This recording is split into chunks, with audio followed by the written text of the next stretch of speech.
Hujambo na karibu. Siku ya leo tunatamani kuweza kuangazia japo kwa ufupi kuhusiana na historia ya rais wa Marekani Donald Trump anayeongoza taifa la Marekani kwa sasa, nikizungumzia kwa mwaka huu 2026 na maisha yake ya awali. Donald Trump alizaliwa tarehe 14 June mwaka 1946 katika jiji la New York City, na baba yake alifahamika kwa jina la Freddie Trump, ambapo yeye alikuwa ni mfanyabiashara tajiri wa majengo, na mama yake alikuwa anafahamika kwa jina la Mary Ann McLeod Trump. Sasa alisoma katika chuo cha University of Pennsylvania, ambapo alijifunza kuhusiana na biashara na uchumi, pamoja na New York Military Academy, malezi ya nidhamu kali.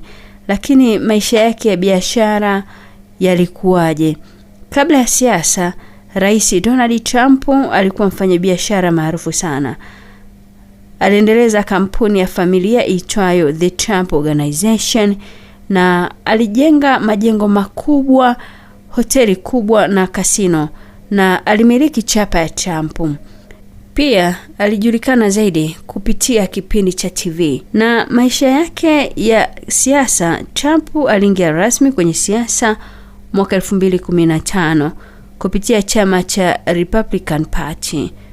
Urais wake, alichaguliwa kuwa rais wa 45 wa Marekani mwaka 2016 na alimshinda Hillary Clinton. Aliongoza mpaka mwaka 2021. Baadaye alishinda tena uchaguzi wa kuwa rais wa 47 kulingana na taarifa za sasa.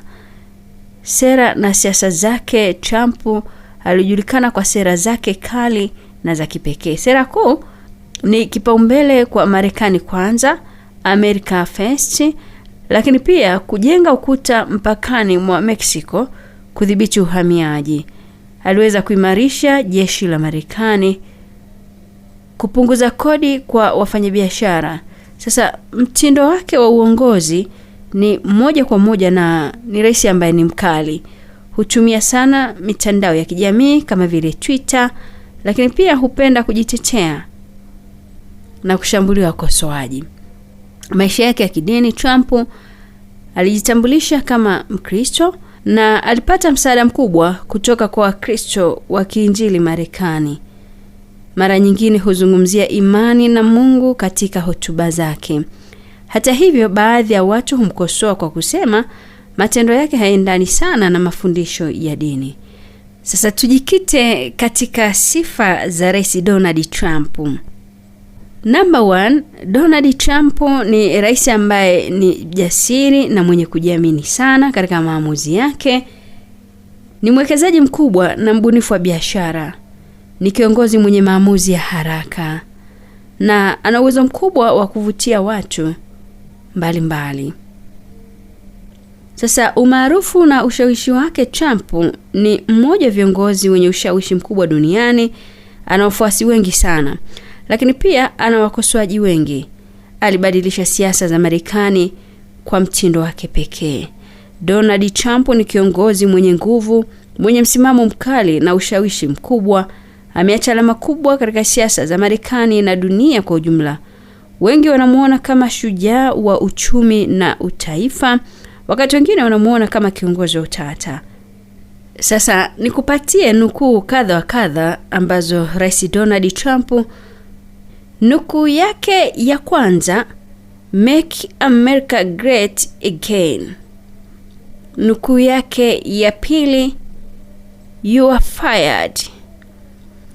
Nukuu yake ya tatu, Sometimes by losing a battle you find a new way to win the war. Sometimes by losing a battle you find a new way to win the war.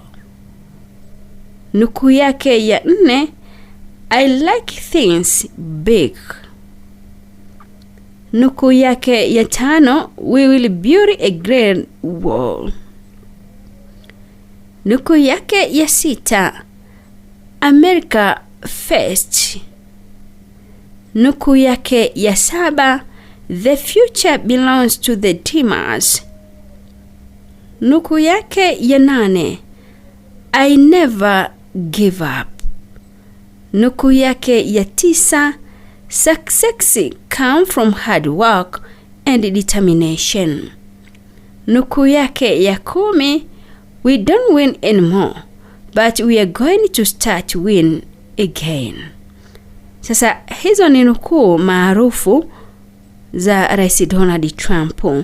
Sasa kwenye mafanikio yake kama rais, katika uongozi wake Trump alipata mafanikio kadha. Tuanze na kiuchumi. Uchumi wa Marekani ulikuwa kwa kasi kipindi fulani, lakini pia alipunguza kodi kwa wafanyabiashara na wananchi. Ajira ziliongezeka kabla janga la COVID-19.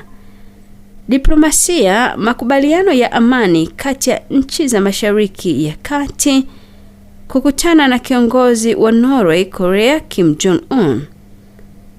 Ulinzi, kuimarisha jeshi la Marekani kupambana na ugaidi katika maeneo mbalimbali. Changamoto na utata. Sasa Trump pia alikumbana na mambo mengi yenye mjadala, hususan katika kesi pamoja na siasa. Alifanyiwa mchakato wa kumuondoa madarakani mara 2. Alikosolewa sana na wapinzani wake.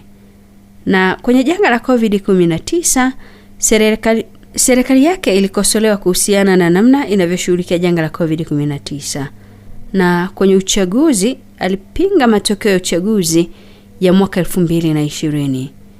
Tukio la Januari 6, United States Capitol attack, ilizua mjadala mkubwa duniani.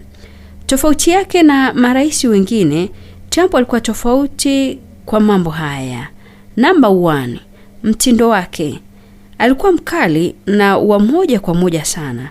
Hakufuata sana mila za kisiasa za kawaida. Matumizi ya mitandao. Alitumia sana Twitter kuwasilisha moja kwa moja kwa wananchi. Mbinu zake. Alitumia nguvu ya umaarufu, media influence. Alipendelea maamuzi haraka kuliko taratibu ndefu. Sasa hitimisho la jumla, Donald Trump ni kiongozi ambaye alibadilisha siasa kwa mtindo wa kipekee. Ana wafuasi wa nguvu na wakosoaji wengi. Anaonekana kama shujaa kwa baadhi na mwenye utata kwa wengine. Ni mmoja kati ya viongozi ambao hawawezi kupuuzwa katika historia ya siasa duniani. Tufahamu tena japo kwa uchache kuhusiana na maisha ya utajiri na biashara. Mwanzo wa utajiri wa Rais Trump ulianza kupitia familia yake. Babake Freddie Trump alikuwa tajiri wa majengo. Trump alirithi na kuendeleza biashara za familia. Alianza kwa kusimamia majengo ya makazi, kisha akaingia kwenye miradi mikubwa zaidi. Na alikuwa ni mmoja kati ya wawekezaji wakubwa kupitia kampuni yake ya The Trump Organization, ambapo alifanya miradi mikubwa kama vile majengo ya kifahari ambayo yanafahamika kama Trump Tower, hoteli za hadhi ya juu, kasino hasa Atlantic City, viwanja vya golf duniani. Alijenga jina lake kwa brandi maarufu sana Trump.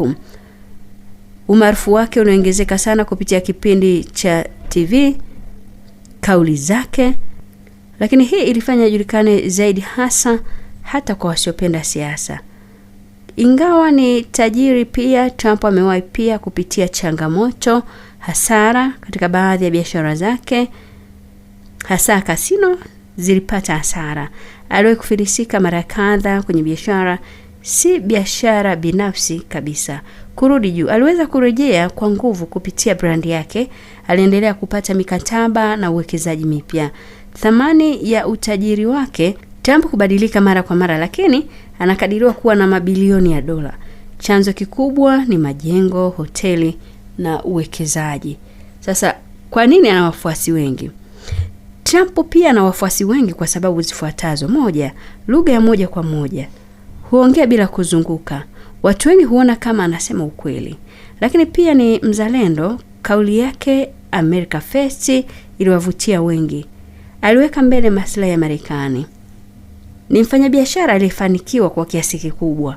Watu wanaamini anaelewa uchumi vizuri sana. Lakini pia anaonekana kama mtu wa vitendo zaidi kuliko maneno. Nguvu na mtindo wake wa maisha, mara nyingi anapenda kutumia mtandao wa Twitter. Anawasiliana moja kwa moja na wananchi wake. Kupitia mfumo wa kawaida, watu walimuona kama mtu wa mabadiliko, hakutoka kwenye siasa za kawaida. Hitimisho. Donald Trump ni kiongozi aliyefanikiwa na mwenye ushawishi mkubwa sana. Lakini pia ni mfanyabiashara aliyefanikiwa sana na ni mtu mwenye safari ya maisha yenye mafanikio na changamoto. Ameonyesha kuwa mtu anayeweza kutoka kwenye biashara mpaka kuwa kiongozi wa taifa kubwa duniani.